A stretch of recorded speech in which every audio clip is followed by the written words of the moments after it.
Vinland Saga is known to be a brilliant story. I mean, it is written and drawn by the same mangaka, Makoto Yukimura, and animated by Heavyweights Wit Studio and Mappa Studio for season 1 with Wit, season 2 with Mappa. Recent complaints about the beginning of season 2 haven't pulled back any punches. I mean, they've been calling it Farmland Saga and have been dogging on the fact that the pacing is completely different and the anime almost feels like a different show. Since most of the complaints are really about how immersive it is as a show, let's assess how immersive it is using the narrative immersion scale, and then we can actually determine whether it deserves its name as Farmland Saga.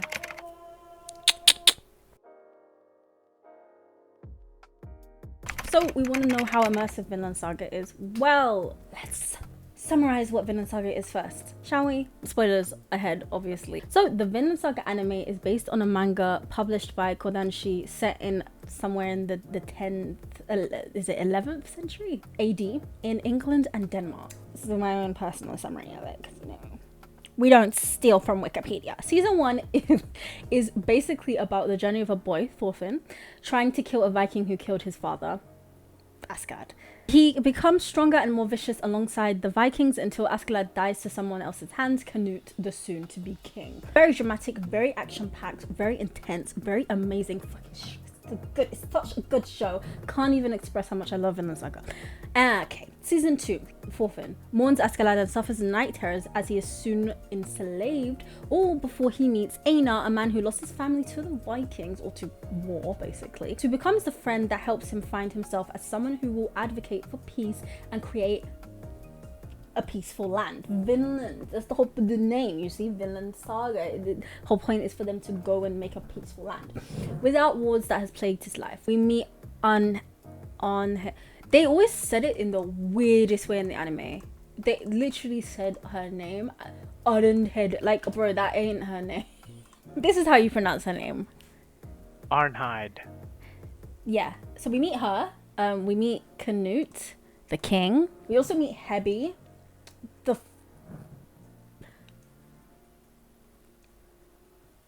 in the beginning, when like Hebby was first appeared, I was like, oh my god, he's such a bitch. He's annoying, but like he is probably the sexiest man and the sexiest character I've ever met in my fucking, I've ever seen in my fucking life. Okay, by the way, I'm bi, so this is not just because I'm a girl. Okay, it's because I'm bi, and I've seen sexy characters, guys and girls, and I can tell you that Hebby is one of the fucking best looking characters in anime. Okay, I'm such a Hebby simp. I can't explain to you. Thorfinn is close, but not the same, because I like him as like, I kind of want to baby him as a child, because obviously he was a child and I'm not pedo. Okay, fuck his actual name. His actual name sucks. Do you know what I mean? His actual name sucks. Okay, but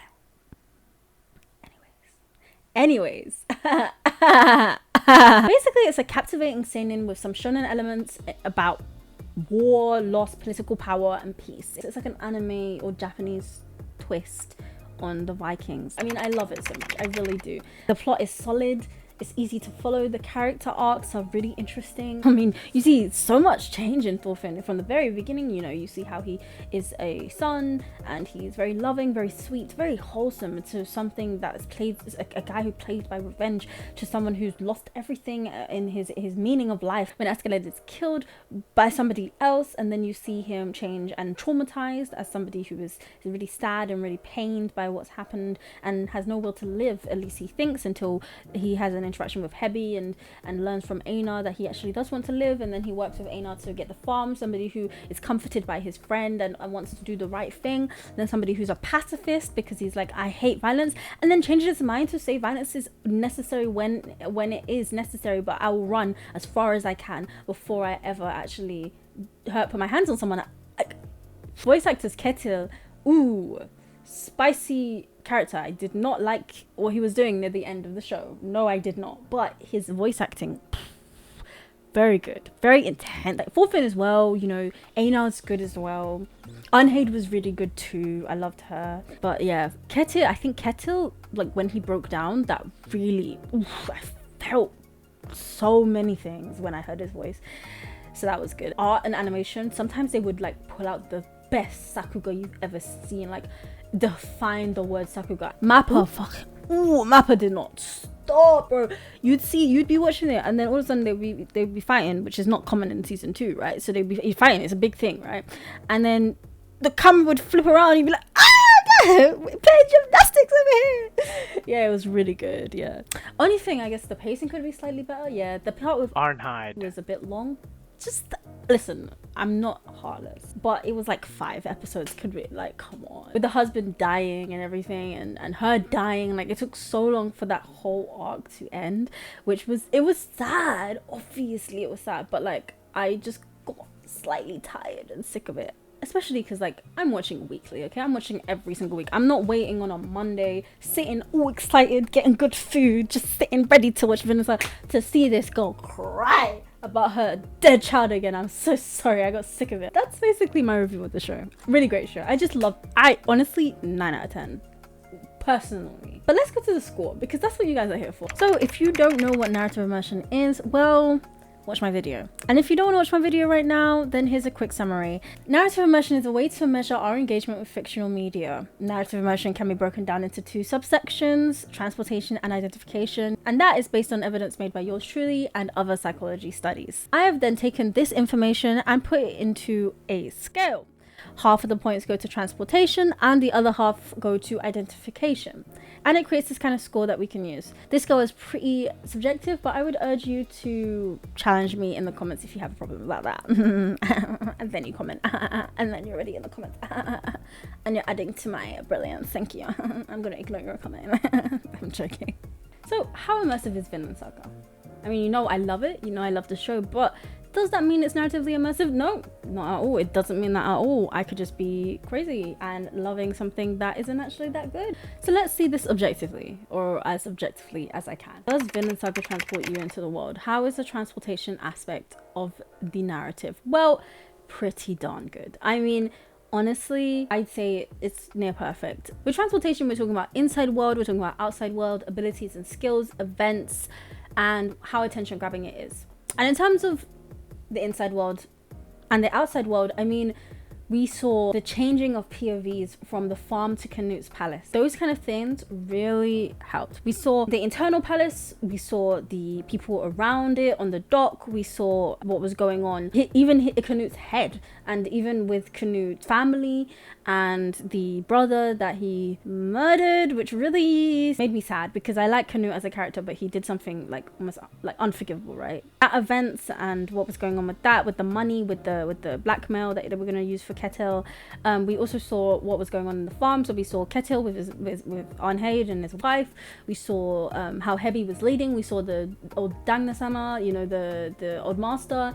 We saw the slaves or enslaved people. We saw the commoners, how they were working together and being rowdy. We saw so many perspectives of life that really painted the context of the show so well. We even saw Leif like floating in the boat. The only thing I would say we didn't see was maybe like people completely uninvolved, but why would you want to see people completely uninvolved in the show? I mean, not really. So I think that the inside world and the outside world were painted well. We saw the farm and we saw the context the farm was in through watching the dock. If the dock scenes weren't there with the palace and gelling that place, then I would say the outside world failed, because obviously we wouldn't have any context of what was happening outside of that. So I honestly think that the outside world was well enough painted for me to give it a tick. So that's 2. Abilities and skills. We really did get scaling. We got fights, we got comparisons. We understood that Thorfinn would murk Einar, even though Einar was strong, because Thorfinn is a fighter. Thorfinn versus the workers. But we could understand that Thorfinn was quicker, smarter, more agile, you know, all these things, but we didn't see him win because of other situations. So we really were able to compare their strengths and to understand what they had and what he didn't have. They had numbers as well. Then we saw the workers / Hebi. We saw that Hebi was stronger than them, quicker than them, smarter, similar thing. Yeah, so we saw that Hebi and Ketil and the old master, like Hebi was obviously stronger than all of them and more able to defeat people, and also kind of how they were better than him in terms of their status. The fact that he was serving them even though he was stronger than them kind of explained the different skills that are needed to live in this world. And like money, which isn't a skill. Thorfinn versus Hebi, they were literally narrating the differences between each other and how they were on equal ground, I suppose. But Thorfinn probably could win because he was holding his own without a weapon, so it was assumed that he would have won that fight, right? And so all these ways and these things really show us the importance of abilities, who's stronger than who, what skills do you need, what does strength look like, what does weakness look like. We really got that through these different comparisons, these constant comparisons throughout the series. So I do think that that also earns another point. That's 3 points. 3 points already. Interesting events. Some of you guys will disagree.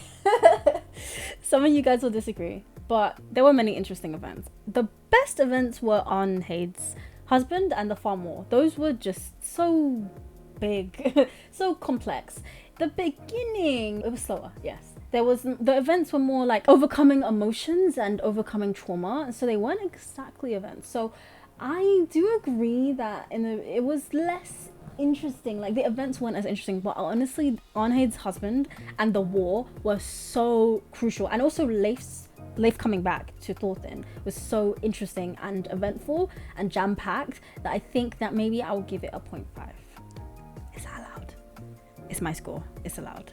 I won't give it a 1 because that maybe that's a bit cheating. I won't do that. Okay, I'll give it a 0.5 because I think the end half was much more eventful than the first half, which was kind of slow. There wasn't too much going on. Even though I really enjoyed it because I love the character studies, but it wasn't like, attention grabbing is the last thing. It was attention grabbing. There was cliffhangers so many times. There was new characters, new situations.